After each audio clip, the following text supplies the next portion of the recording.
Charlotte. Joining us now for a fair and balanced debate are RNC Communications Director Sean Spicer and DNC Communications Director Brad Woodhouse. Welcome to you both. Hey, good evening. Hey, thank you so much. All right, Sean, I got to ask you, the president's team, the president himself have said if Romney didn't get it done in Tampa, that there were platitudes and speeches, but no concrete steps for how he plans to change things. How do you respond? First, I think Governor Romney outlined a 5-point plan to get America back to work, put people back into the careers they need for the next century, get us energy independent, open up barriers for free trade so that we can start trading with new customers around the globe. But more importantly, I think the problem that Brad and his team are going to have this week, they've got to answer a very simple question. Are you better off than you were 4 years ago? And the answer unequivocally is no. We've got more debt, more people out of work.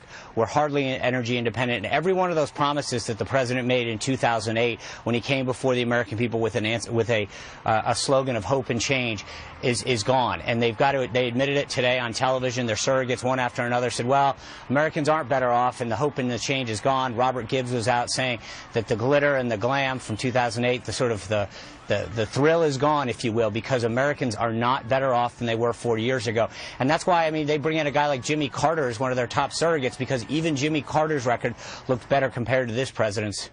All right, Brett, how much will the president talk about his record versus looking forward and what he hopes to accomplish if he's around for another 4 years?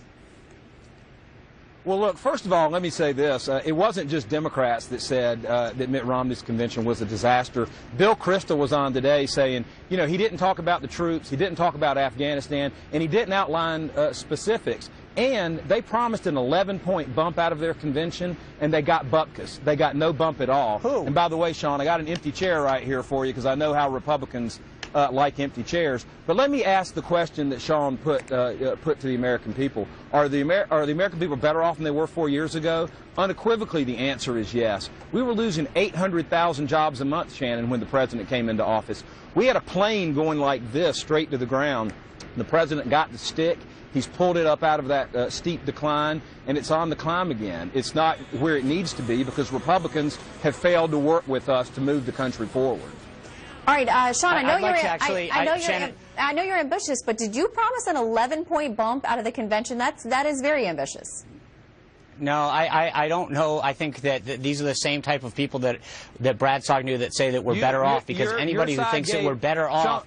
Sean, your Brad, side, anyone who thinks that we're better off in the presentation that promised an 11-point bump out of your convention. Let's give Sean a chance to respond. Let's give Sean a chance to respond. No, I would say that to my recollection, nobody that I'm aware of, except for the same people that probably thinks that we're better off in this country, predicted anything like that. So I think Brad's statistics and his image of America are exactly where this country is. Second, I would argue that if that's the message that they're going to go after this week, then we applaud them, because if you think that this country's headed in the right direction with 42 months of unemployment over 8.3%, energy independence not even a glimmer of hope, a debt skyrocketing past $16 trillion, they will open their convention as America crosses $16 trillion of debt, and we will head into the 43rd straight month this Friday of unemployment over 8%. That is not a record to campaign on, and I don't think you're going to hear many people talking about their accomplishments because they don't have any. All right, Brad, your response? Shannon, we've had 29 consecutive months of job growth. No thanks to Republicans who've done everything they could to stand in the way of any progress. We've had 4.5 million jobs created over the past 29 months in the private sector. Now, George Bush lost 3 million jobs in the last 3 months. So if you say losing 3 million jobs in the last 3 months of his administration, or having 4.5 million jobs created in the last 29 months of the president's administration isn't better, then you're simply fooling yourself. I mean, Sean, you can't say losing 3 million in 3 or gaining 4.5 million in 30.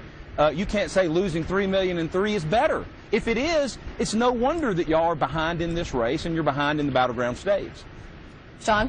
I think that you are going to hear for 3 days of blame and excuses and no discussion of accomplishments, because America is not better off.